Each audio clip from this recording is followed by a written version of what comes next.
یه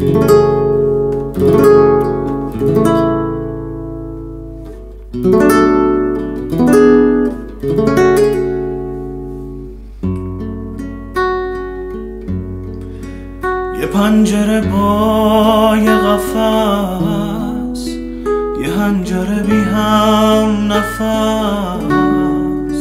سهم من از بودن تو یه خاطر است همین و بس.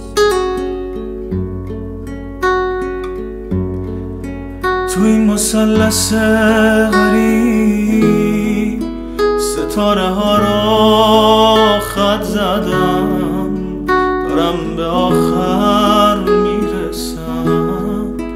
از اون ور شب اومدم،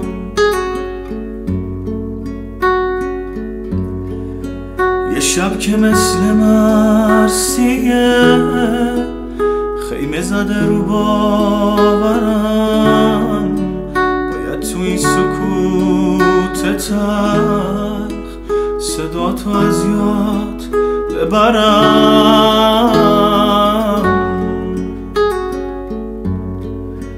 بذار که کوله بارم و رو شونه شب بذارم.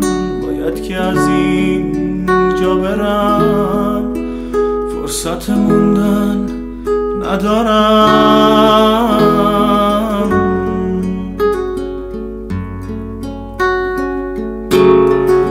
داغ ترانه تو نگام، شوق رسیدن تنم تو حجم سرد این قفس. منتظر عرض منم،